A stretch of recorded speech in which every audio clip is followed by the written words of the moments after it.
Hello there, my little shadows. It's me again, your Master the Shadow Reader here today, with another little episode of my Banned From series.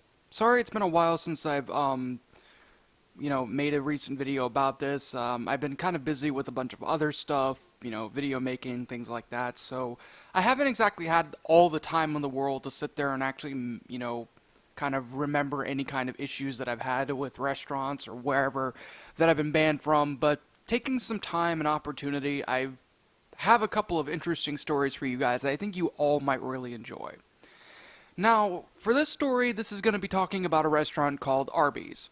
Now, like with every single one of these little things that I sit there and I talk about, I've had my fair share of, interesting little tidbits when it comes to Arby's restaurants. Now, do I like Arby's? Personally, it's a good restaurant. The meat there is actually real meat. It's not like, fake crap meat or whatever, or frozen, chicken patties or whatever. It's none of those kind of things. It's actually genuine meat. At least the roast beef is. And of course, thinking of, I've eaten there numerous times. Obviously not now since I've been banned from the place, but I've eaten there a good bit. I think my favorite thing on that menu would have to be the French dip. For me, that has the best deal, because you get like a big old thing of au jus sauce, and you get like a really long, delicious, sandwich. It's just really freaking good with the curly fries and everything. I mean, it's unhealthy as hell, but it's so damn good. I genuinely love it. Now, of course, like I've just said, I can't really eat there anymore because I've been banned pretty much nationwide. Now, how did I manage this? Well, this kind of brings me back, I'd say about, not too long back, I'd say about a year ago. Now, I think it was during the time and everything that I was in the process of, just working around or whatever. I think it was in my early stages of YouTube, and I, given the fact that I had a problem getting a job and things like that, I had to find something. So, compared to how I usually would go out to restaurants, this one actually had me applying for a restaurant. And Arby's was one of those places because it just recently opened up. I mean, I think it was still in construction, but I do believe that they were hiring, for people and things like, which for me personally was a great thing. So what I did was I got on my, well, actually I don't think I had my computer at the time. I think it might have been my phone. Well, I had my phone, and I sat there, and I'm typing up a bunch of stuff, filling out the application, doing all this crazy stuff, and let me tell you, people, the application process and these kind of things are absolute dog crap. They do not work well, but that's another story for another day. So I do it, and shockingly enough, I get a call about 5 seconds after I submit the thing, and, as I'm picking up, I hear this weird man. I don't know what he sounds like, but he sounds like George Jetson for some reason. He's like, "Hello, sir. Would you like to apply for Arby's?" This didn't make a whole lot of sense because, yeah, I just applied for the place. Of course, me being the professional kind of person that I am, when I'm not losing my mind, I pretty much said, yeah, I've already applied. "Good. You start Tuesday. Make sure of it to wear tight pants." And then after that, he ended the call. This was rather unorthodox in getting a job, but hey, at least I knew I got it. The very next day, apparently a couple of employees had sent me the uniform that I'd be needing. And, when I went to go get the uniform, there was something that was actually kind of different. Now, normally the uniform itself would just be like a t-shirt, and a little thing and a hat, which they were there, but there was something else included into it. A black robe. Now, why they would send me a black robe, I genuinely had no honest idea. It didn't exactly make a whole lot of sense to me at first, but I do remember seeing like a letter or something that they were providing for some odd reason, and they told me that the robe itself was going to be needed on weekends. So, and yes, I would be working weekends because I was working pretty much full time there. So, of course, I start setting everything up. I get my clothes ready, I take the robe and I put it in the closet because I wouldn't really need it anytime soon. So I go in, I set up for everything, and I kind of try and, work things through, at least with my speech and everything, because, well, to be completely honest, I am not a very social person. I think that's kind of obvious in this channel, but I am not a very social person. So of course, I'm, kind of eager, excited, and really, really, really annoyed because of the fact that I'd be working minimum wage in a job that probably wouldn't pay me much anyway to begin with. But hey, it's a start because I've had horrible times getting jobs beforehand, and so this is probably my best option. Oh, by the way, the manager. Here's the funny thing. He never did give me his name. He never did. Throughout this entire ordeal, he never once gave me his name. So for all intents and purposes, let's just call him, Manager George, or George for short. So Tuesday comes rolling around and everything, and I'm scheduled to get there pretty early. I'd say around 3 a.m. Why 3 a.m.? I genuinely have no honest-to-God idea. So I go and I get my stuff, and just as I'm, completely dealt with and, about to walk out the door, I get a text from my boss, Manager George, telling me to bring the robe with me for some reason. Now, I text him back, saying, well, what the heck is the purpose of it? It's not the weekend. He said, just bring it with me, or else I was going to be fired and turned into soup.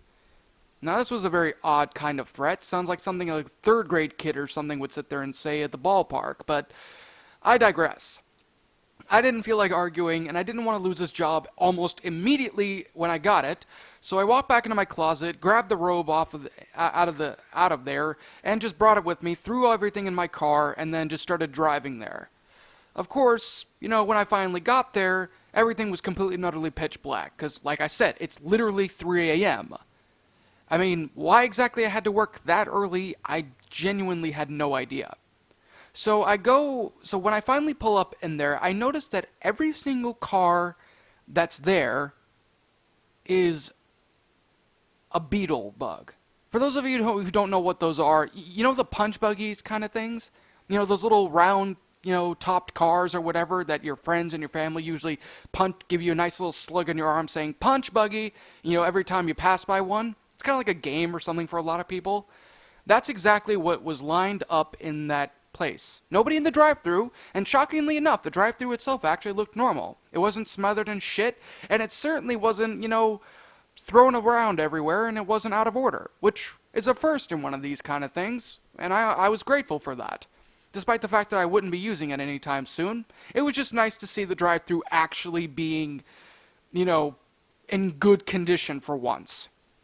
So, I parked my car and everything, which was still my BMW before it got crashed, and I go into the back seat of my car, I grab the robe, I grab everything else that I'm needed for work, and I go and I walk in. Now this is the weird thing. The front door was locked. Completely and utterly locked. Didn't make sense because I thought that I was supposed to go there.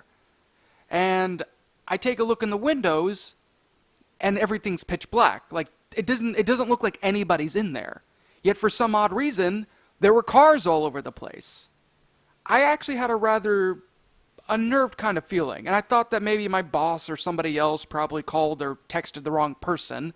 So I pull out my phone to go and try and text my boss asking him where the hell he is, but for some odd reason I don't have service.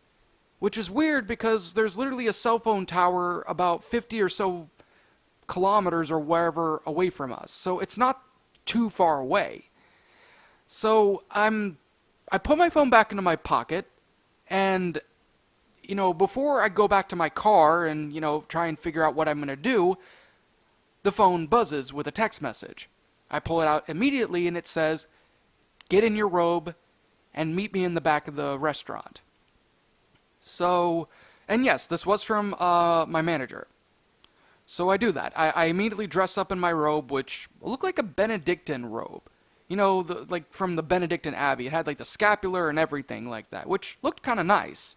And it even had this weird pendant, an inverted pentagram if anybody's wondering, which around that time, me being the crazy Christian I would have never considered wearing it, but I was desperate for a job and I was kind of losing my mind anyway, so I put it on and made my way to the back of the restaurant. There I saw a large metal door that was painted in a rather eerie looking way. Like, it looked like somebody had painted it with LSD pictures. Now, that might sound a little confusing, but think of like wads of LSD literally painted on the door. Doesn't make any sense. It looks like something that would be in a rave party or in a bar, but why a fast food restaurant? That was a question I had for the longest time as I stood out that door, but I knocked on it, and then next thing I know, the door opens slowly, and an arm reaches in and pulls me inside of the restaurant. It was extremely unexpected, and I'm kind of freaking out a little bit at this point. But next thing I do know is that I'm brought into a small little room that's lit by only a couple of light bulbs, hanging ones specifically. And then I'm looking at the robed figure that's literally right next to me who pulled me in, and he lifts up his head and, well, it's my manager. Manager George. With George Jetson-style haircut, nose, and literally everything. He's quite literally looking at me with a really large grin, a big smile on my face. Well, his face specifically. And he's like, "Ah, it's so wonderful you could come here. What is your name again?" I obviously told him my name, and I don't think I need to say it because I would much rather not say that name again. But he said, "Ah, that's good. Glad you're here. Anyway, you're probably wondering why I called you up here at 3 a.m. in 3 in the morning." And I remember being like, yeah, this isn't exactly normal. And maybe one thing it was like 6 a.m. or something, but why 3 a.m.? George then immediately ushered me out of the room and then proceeded to kind of walk me down this extremely long and narrow hallway that, judging from how the restaurant itself looked and it was built, it didn't seem to really make a whole lot of sense because it was a lot longer than it should have been. And me and him are just walking down and everything, and he's pretty much talking to me about how this is kind of something that a lot of new recruits kind of have to do, which I found a little bit odd because I thought it would be like, employees or whatever. And I remember asking him like a couple of questions, like, for example, is my interview going to be here? Or like, what exactly do I have to do with my job? Why am I in this black robe with this pentagram necklace? What is going on? And it's kind of obvious I'm asking a lot of questions because George is really not answering many of them. I mean, he answered a couple of them saying that the black robe was kind of there for more decorative purposes for some reason, although I don't know what a black robe has to do with serving frickin' cheap fast food, or in this case, expensive fast food. Seriously, Arby's food is crazy. And then next thing I know, we finally managed to get to the end of the hallway, which is a relatively large metal-looking door. He opens it up and then pushes me inside and then walks in and closes it entirely. And I look up. And this is where I think I nearly pissed, shit, and, well, puked myself. Inside of there was the main dining restaurant. The same place that I was looking through in the windows. Yet for some reason, this entire place was completely lit with candles. Candles were the only thing that illuminated the entire place, which was extremely confusing for me because it was like, well, what the heck is this? How the heck did I not manage to see it? Apparently, the, manager George apparently had installed one-way windows, which I don't know how the hell that's even possible. I've heard of one-way mirrors, but for some reason he decided to install one-way windows, so apparently there wasn't anything that he could, I don't know, I guess for like prying eyes to not see what was going on. Now, as I'm looking around at the candle-lit area, all of them white candles I might add, I stare in the middle and I see a large metallic-looking table draped around in a multicolored cloth, with candles surrounding each side of its corner, both below it and on top of it. And below it is a weird symbol. Now, if you're thinking it's going to be like some kind of pentagram or whatever it may seem to be, that wasn't the case. In fact, at least not to me. In fact, it looked, weird. It looked like a red outline of the Arby's roast beef sandwich in a giant circle. I'm not shitting any of you when I say that. It looked exactly like that. Like, think of like a giant red circle and a red outline drawing of an Arby's roast beef sandwich in the middle of it, and that's exactly what it was, with the table right dead center on that sandwich symbol. This was extremely confusing. But of course, I turned to George and I was like, okay, what am I supposed to look at here? And then he pushes me forward and then tells me that soon the initiation ritual will begin. Now, this is where red flags, if they haven't already started going off and instantly, really start, coming up. Because number one, this is definitely not the way that you apply for a restaurant job. Not in any place. Number two, the 3 a.m. thing should have obviously been a complete and utter red flag for me, but it wasn't. I don't know why, it just wasn't. And of course, seeing this crazy symbol and all these candles and this makeshift altar, I guess I could probably call it, really honestly should have had me running out of the door and setting the place on fire. Which I should have done, but I didn't. So the manager guy immediately walks up to me and then points to a spot where I'm supposed to stand. And for some reason I do it. I don't know why I'm doing it, but I do it. I stand there in like the far right side of the symbol itself, and the next thing I know, one by one, a bunch of other people dressed in the same black robes with, necklaces and things like that are coming through. Now here's the weird thing. You know how I said that the necklace itself looked to be an inverted pentagram? I looked at it, and turns out I was actually wrong.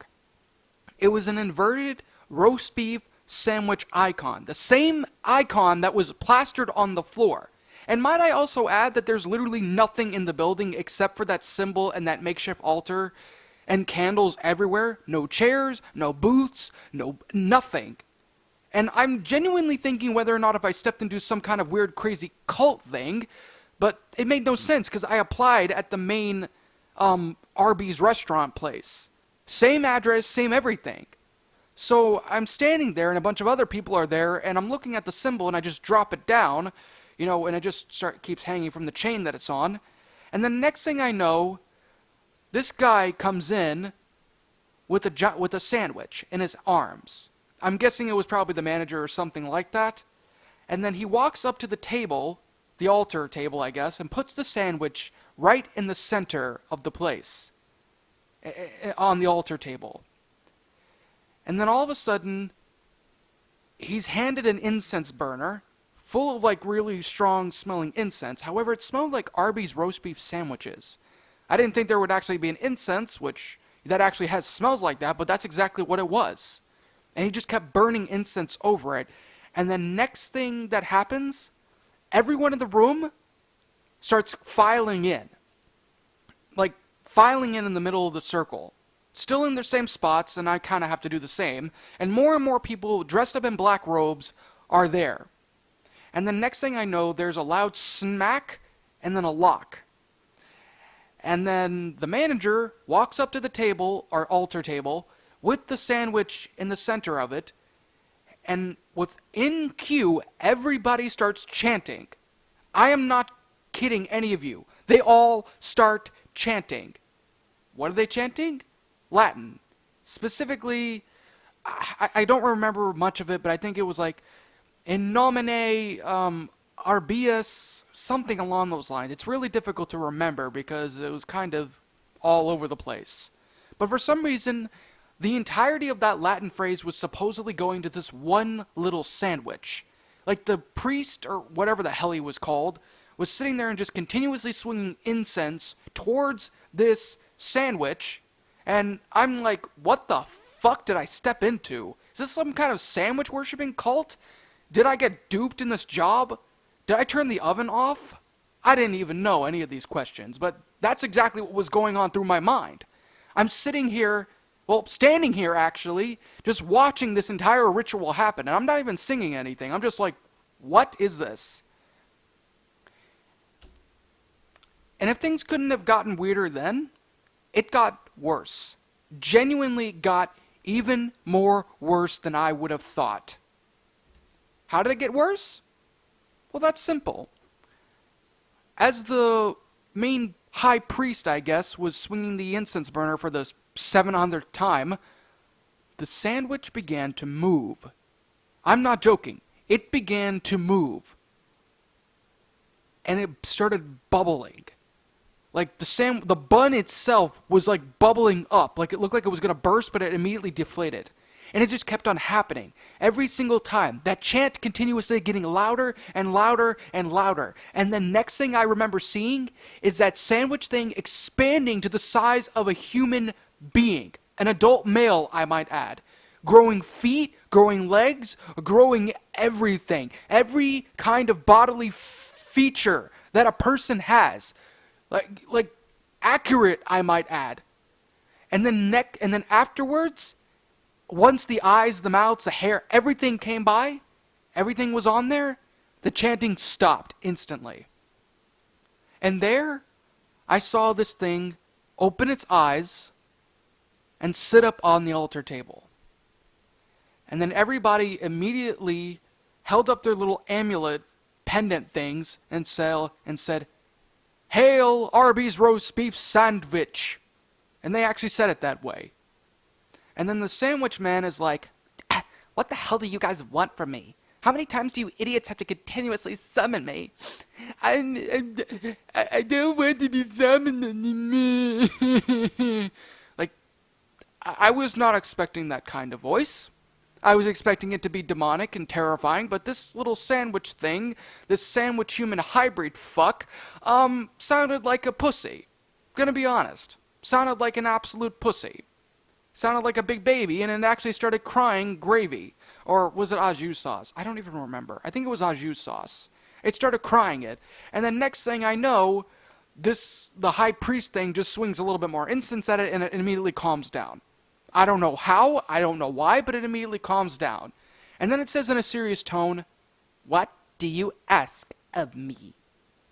And, the manager George, pushes me towards this sandwich where I fall down in so kind of reverence or whatever. And then the sandwich thing looks at me and has this angry, pissed off look at me. And I'm just staring at the sandwich in complete disbelief that any of this is actually fucking happening, because logically speaking, none of this should have even been happening.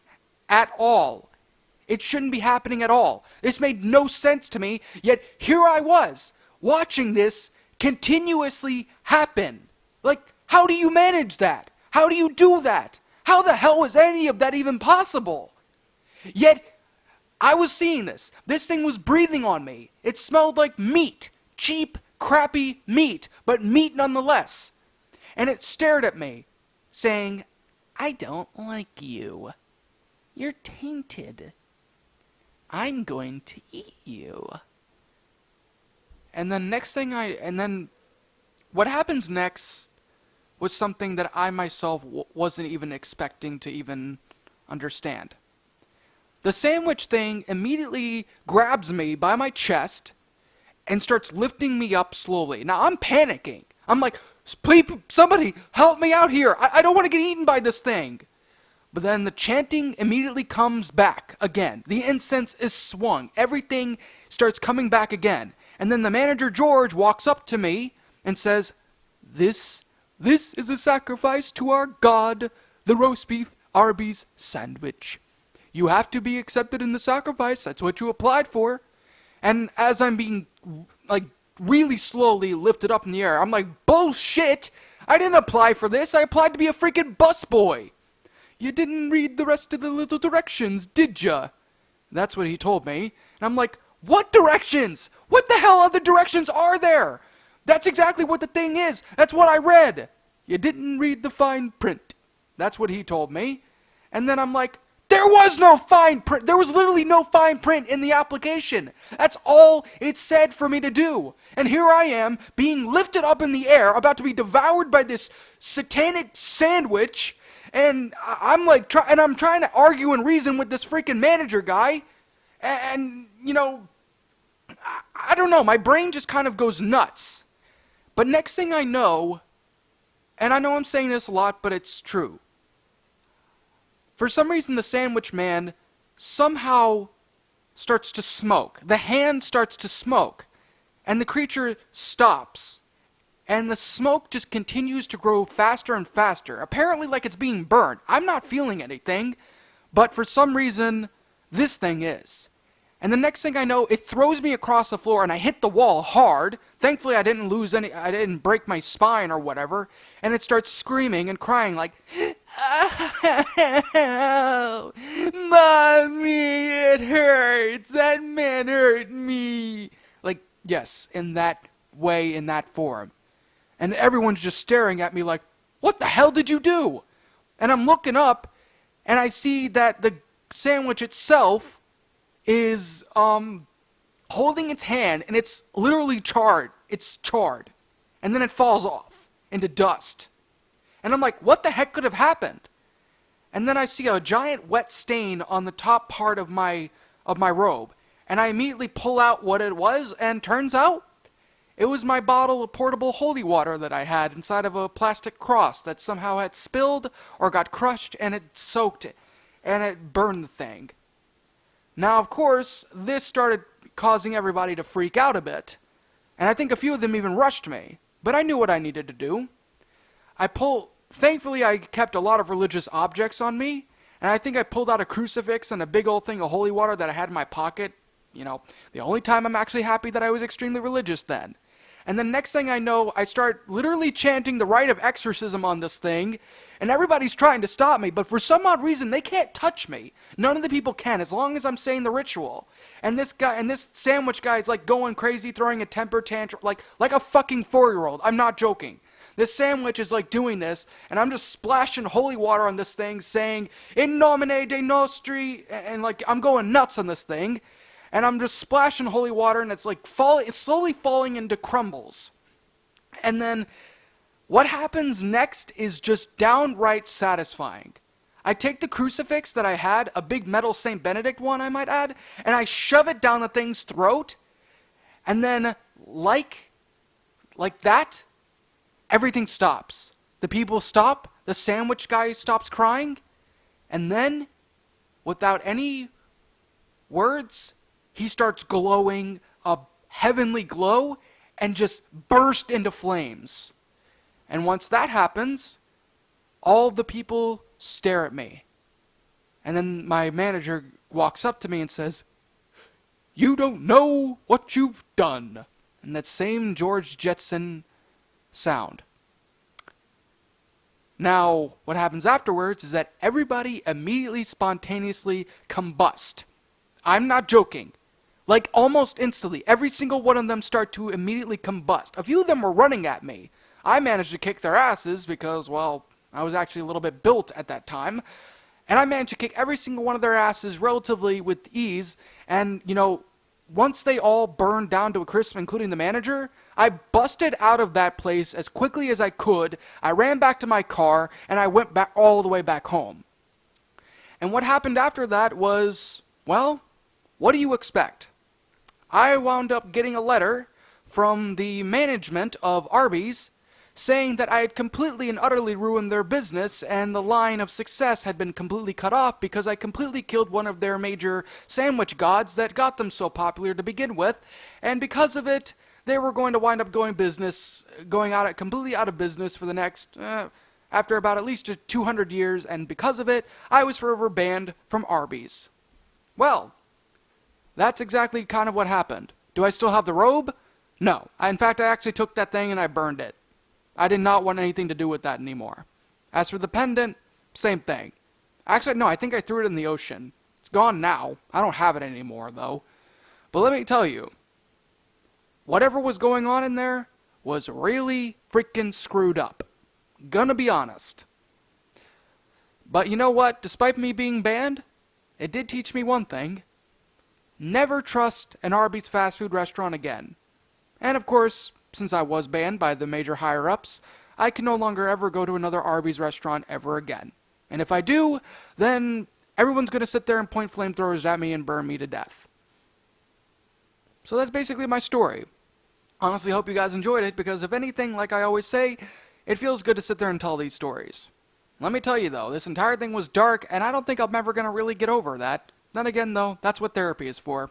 Well, anyway, I hope you guys enjoyed this little story of mine. If you enjoyed it, make sure to like, comment, and subscribe, because that'll let me know that you guys want more of these, because trust me, I've got plenty more stories to tell.